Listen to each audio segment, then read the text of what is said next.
ये सरकार आकंठ भ्रष्टाचार में डूबी हुई है। इसका आम आदमी से आप बजट पे बोलिए। सभापति महोदय, मैं सुन रहा था, इनको बड़ा गुरु है। अमेरिका से इनका व्यापारिक समझौता हो गया।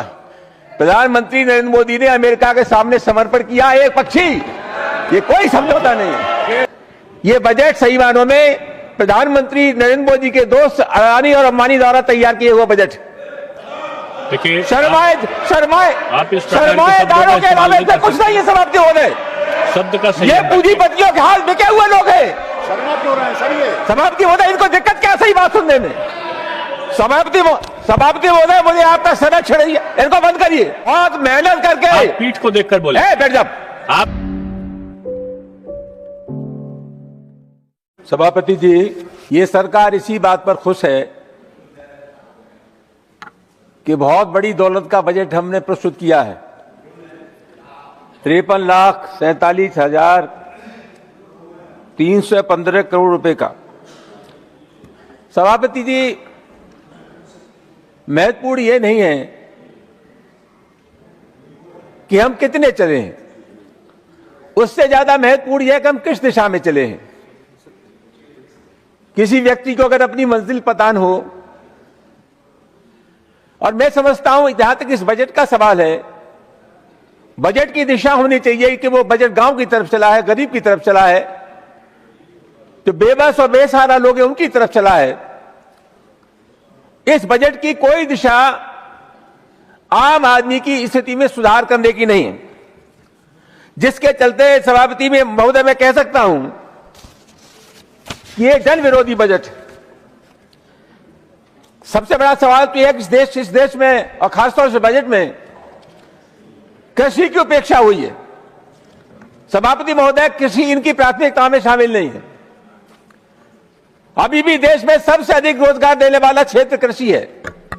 1950 में सकल घरेलू उत्पाद में कृषि का योगदान था 56.5%, और आज यह घटकर के रह गया है 16-17%।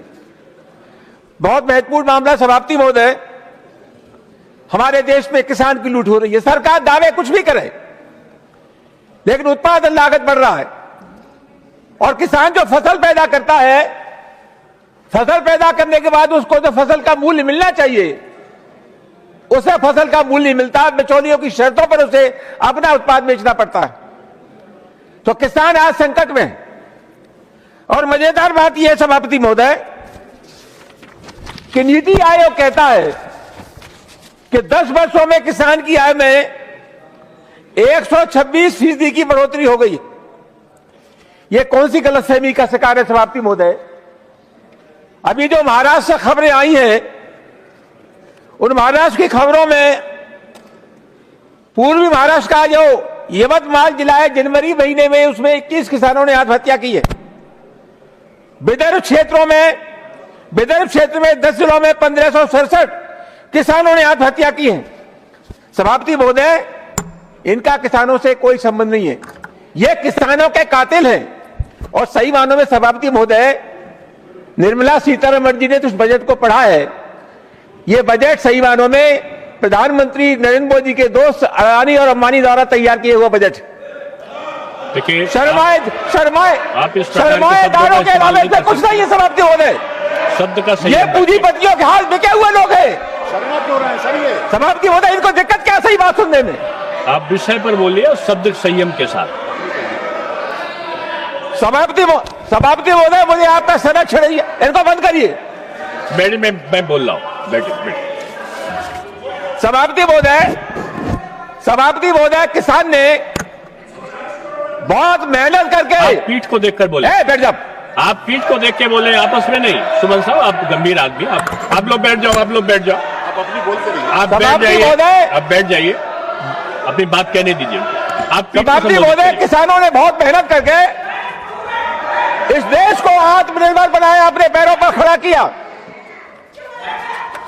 आज स्थिति क्या है सभापति महोदय?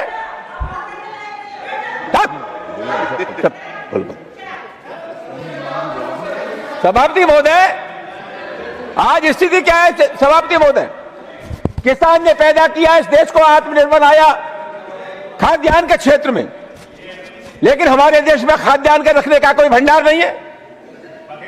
चीन, अमेरिका, ब्राजील, यहां जो उत्पादन होता है उससे कई ज्यादा क्षमता के भंडार हैं। और हमारे देश में सभापति महोदय 90,000 करोड़ रुपए का खाद्यान्न हर साल नष्ट होता है। किसान की मेहनत की कमाई को भी ये सुरक्षित नहीं रख पा रहे सभापति महोदय। सभापति महोदय, ये जो अभी चिल्ला रहे थे, मैं इससे कहना चाहूंगा सरकार, सभापति महोदय, ये मेरा आंकड़ा नहीं है। भारत सरकार ने इसी सदन में बताया है दिसंबर 2025 में कि हिंदुस्तान के किसान पर 31.5 लाख करोड़ रुपए का कर्जा है। मतलब हिंदुस्तान का किसान 1,80,000 करोड़ रुपए का कर्जदार है। सभापति महोदय, इनकी सरमाएदारों से दोस्ती है। जो आंकड़ा आपके पास, ये कॉर्पोरेट हाउसेस का तो कर्जा माफ कर देते हैं, उनको रियायत देते हैं, लेकिन किसानों के कर्जे माफ करने के लिए कोई चिंता नहीं। सभापति महोदय, मैं मांग करना चाहूंगा, इस देश के अगर किसान को बचाना है तो सरकार किसानों के कर्जों को माफ करे। इसके अलावा किसानों की हालत सुधारने का और कोई विकल्प नहीं है। सभापति महोदय, इनको बंद करिए, कोई बोल नहीं पाएगा, मैं बता रहा हूं आपको। नहीं, आप ऐसे चेतावनी नहीं दी, आप पीठ को संबोधित करें। सभापति महोदय, ये असत्य बोलने में, झूठ बोलने में बहुत माहिर हैं। ये राष्ट्रीय स्वास्थ्य नीति, आप जो संसदीय शब्द नहीं होगा वो निकाल दीजिए। राष्ट्रीय स्वास्थ्य नीति 2017 के मुताबिक इन्होंने कहा कि 2025 तक सार्वजनिक स्वास्थ्य व्यय को सकल घरेलू उत्पाद का 2.5 पर तक ले जाएंगे, लेकिन वर्तमान में ये दर 1.9 है। स्वास्थ्य सेवाओं का हमारे देश में बुरा हाल है सभापति महोदय। आम आदमी के बीमार होने के बाद उसके स्वास्थ्य का, उसकी बीमारी का कोई इलाज हमारे देश में नहीं। अभी सरकार ने एम्स के लिए 5,500 करोड़ रुपए का प्रावधान किया, लेकिन इनकी सबसे ज्यादा महत्वाकांक्षी योजना है आयुष्मान भारत। उनके लिए सिर्फ और सिर्फ 4,200 करोड़ रुपए का प्रावधान किया। सभापति महोदय, ये लोग बड़ी भारी गलतफहमी के शिकार हैं। ये कागजों से सरकार को चलाना चाहते हैं। जल जीवन मिशन, सभापति महोदय, 2000 जल जीवन मिशन शुरू हुआ 2019 में, और उन्होंने कहा कि 2024 तक ग्रामीण अंचल में हम साफ स्वस्थ पानी का इंतजाम करा देंगे। हर घर में जल पहुंच जाएगा। 2025-26 में 67,000 करोड़ रुपए का इन्होंने आवंटन किया जल जीवन मिशन के लिए, और खर्च किया सिर्फ 17,000 करोड़ रुपए। अभी आप चुनाव में जाओगे तो पता चल जाएगा, एक बूंद पानी का नहीं है। आपसे ज्यादा झूठ बोलने का कोई माहिर नहीं है। आप सभापति महोदय, सीधे पीठ को आइन का जल जीवन मिशन, और मैं आपके मार्फत सभापति महोदय निवेदन करना चाहूंगा।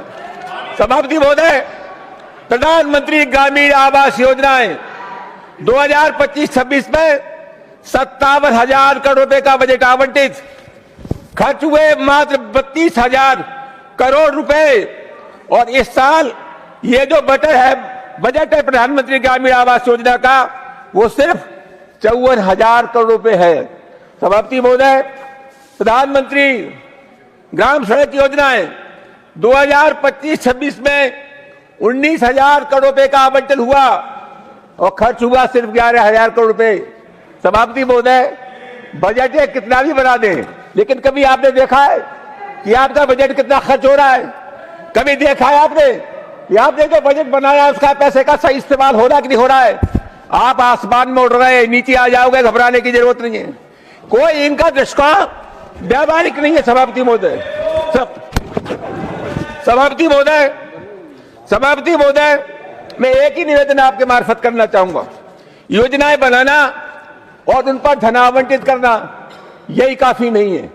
यह देखना भी बहुत आवश्यक है कि उस धन का सही इस्तेमाल हो रहा है कि नहीं हो रहा है। पैसा ये खर्च करते नहीं योजना पर, फर्जी आंकड़े बताते हैं। सभापति महोदय, मैं आपके मार्फत निवेदन करना चाहूंगा, इनको यह समझ लेना चाहिए कि राज इश्तारों से नहीं चलता, राज आंकड़ों से नहीं चलता, राज जनता के भरोसे से चलता है। लोकतंत्र में जनता राज को भोगती है, और जनता के बीच से जो बात उठी है वो सही मानों में किसी राज को सही मानों में नापने का पैमाना होता है। ये सरकार आकंठ भ्रष्टाचार में डूबी हुई है।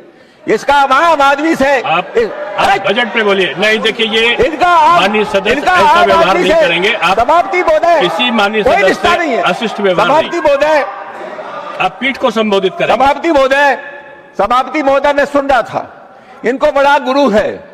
अमेरिका से इनका व्यापारिक समझौता हो गया, प्रधानमंत्री नरेंद्र मोदी ने अमेरिका के सामने समर्पण किया एक पक्षी, ये कोई समझौता नहीं है। इस देश को आप लोग बेच रहे हो, देश की प्रतिष्ठा को बेच रहे हो, इसके अलावा ये कोई समझौता नहीं है। समाप्ति महोदय, ये सरकार अंधेरे में तीर छोड़ रही है। गांव से गरीब से इसका कोई ताल्लुक नहीं है, किसान से इसका कोई ताल्लुक नहीं है। ये सही मानों में सरमाएदारों का बजट है, अमीरों का बजट है। और ये मैं ऐसा मानता हूं कि समाप्ति महोदय, ये जन विरोधी बजट होने के अलावा और कुछ नहीं है। बहुत बहुत